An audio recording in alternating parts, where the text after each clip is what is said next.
Est-ce réellement possible de rattraper plusieurs centaines de places en licence LastPass lorsqu'on est passé à côté de son premier semestre? Et bien c'est ce qu'on va voir dans cette vidéo. Alors vous avez été très nombreux en cette période à me poser des questions sur vos notes, vos classements, sur votre orientation, le choix de vos filières, même la réorientation. Est-ce qu'il vaut mieux que j'arrête tout de suite? Ou au contraire, est-ce qu'il ne faut pas que je me remette à fond pour le second semestre? Je propose qu'on voit ça ensemble en détail pour que vous puissiez être reboosté et que vous ne puissiez pas prendre de mauvaises décisions. Concrètement, chaque année, j'ai des dizaines et des dizaines d'étudiants qui m'envoient des messages de ce genre. Franchement, j'ai vu mon classement, le mieux, c'est que j'arrête. Pensez pas comme ça. Pourquoi? Déjà, je vais vous donner une expérience personnelle. Concrètement, il est tout à fait possible de griller plusieurs centaines de places. J'en suis un exemple vivant. Je rappelle, pour ceux qui ne me connaissent pas bien, je le dis dans plusieurs de mes vidéos, mais je préfère le rappeler quand même. Donc moi j'ai passé ma PACES en 2010 à Nancy, d'accord? On était 2400 au départ, d'accord? Premier semestre, je suis arrivé 900e. Alors, sur cette période-là, il y avait à peu près 1800 étudiants présents. Ok? Donc, 900 sur 1800. On est aux alentours de 50%, tiers moyen. C'est pas terrible quoi. Mais c'est pas non plus impossible. En moyenne, il y avait jusqu'au maximum, je dirais, 500 places qui permettaient d'aller dans des études de santé. Donc il fallait que je grille 400 places. Concrètement, je pensais qu'à ce moment-là, c'était impossible. Et ben j'ai prouvé le contraire, j'ai pas lâché. Au second semestre, je me suis remis à fond. J'ai remis en cause ma méthode et j'ai fini par griller plusieurs centaines de places. Comme quoi, tout est possible. Je suis arrivé dans les 350 à 400e en fonction des filières. J'ai pris pharma et médecine, du coup ça varie un peu. Et je peux vous dire que j'y croyais pas. Au moment où j'ai eu le résultat du second semestre, j'y croyais pas parce que pour moi c'était foutu. Mais j'ai quand même rien lâché, je me suis dit, je me donne à fond, on sait jamais. Peut-être que ça peut passer. Et c'est passé. Et j'ai fait ça. Bisu, première fois, j'ai pas retenté une deuxième fois. Donc tout ça pour dire que même si vous avez un classement intermédiaire, qui est pas terrible, et ne lâchez rien puisque tout est possible.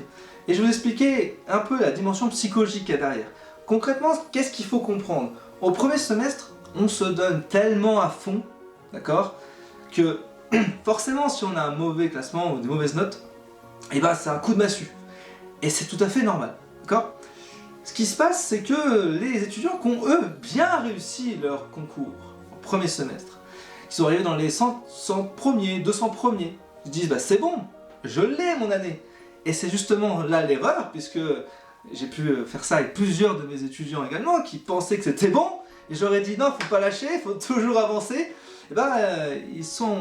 Ils n'ont pas réussi leur année, ils ont perdu des centaines de places. Et c'est ça en fait que je veux vous faire comprendre, c'est que c'est pas parce qu'il y a un étudiant que vous connaissez, un camarade qui est arrivé 100e, c'est pas parce qu'il est arrivé 100e au premier semestre qu'il va réussir son année.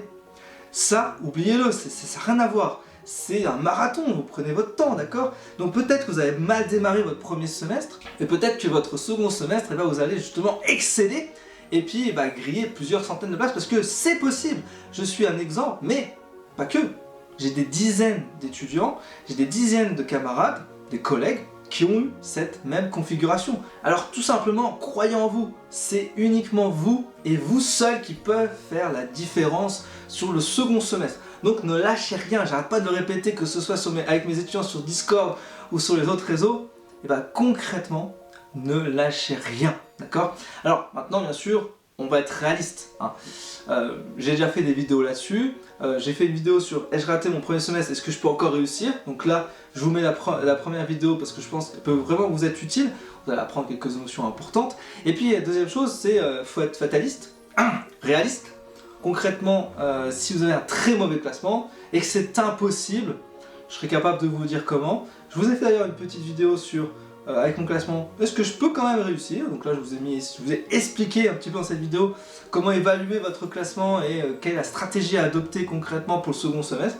Mais il est évident que si vous êtes dans le tiers inférieur, c'est-à-dire dans les 30 meilleurs pourcents, ou dans le tiers moyen, entre 30 et 60%, vous avez toutes vos chances, d'accord? Si vous êtes au-dessus de 60%, je suis désolé pour vous, c'est raté pour cette année. Ne vous inquiétez pas, vous pouvez retenter l'année d'après hein, si c'est votre première chance, d'accord? Alors aussi, vous êtes nombreux à poser des questions sur votre choix de filière. Est-ce qu'il faut que je prenne pharma, médecine, dentiste, maïeutique, kiné, etc. par rapport à votre classement. Je vous ai toujours dit, j'arrêterai pas de le dire, ne faites pas un choix stupide par rapport à un classement. Faites ce que vous avez envie de faire. Si vous voulez faire médecine, vraiment c'est votre souhait, ne mettez pas pharma parce que vous pensez que potentiellement vous pouvez avoir pharma, d'accord?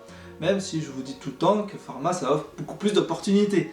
Mais c'est pas destiné à tout le monde, donc si vraiment dans votre tête vous voulez faire médecine, et ben cherchez pas à mettre autre chose. Mettez médecine et focalisez-vous là-dessus, d'accord? Si maintenant, effectivement, c'est votre deuxième chance et que vous ne voulez pas encore perdre une année, bon bah là je vous conseillerais plutôt d'aller vous orienter sur pharma, mais pas parce que voilà, pharma c'est nul, au contraire, pharma vous offre énormément d'opportunités. Je vous invite à mettre en commentaire de cette vidéo vos notes et vos classements et j'y répondrai personnellement. Alors n'hésitez pas à être précis, hein, exhaustif, n'hésitez pas à dire notre nom d'établissement, l'université, votre filière, ainsi que le nombre d'étudiants, vos classements, vos notes, et comme ça je pourrai vous donner un avis beaucoup plus précis, d'accord? Donc j'attends vos commentaires dans cette vidéo, et si bien sûr vous voulez avoir des échanges avec d'autres étudiants ou avec moi ou des tuteurs ou autres, n'hésitez pas à aller dans le groupe Discord, je vous mets ça juste là. Voilà, le lien est en description de cette vidéo. Et pour ma part, je vous retrouve pour une prochaine vidéo. Je vous dis à très vite. Ciao, ciao, ciao, ciao, ciao!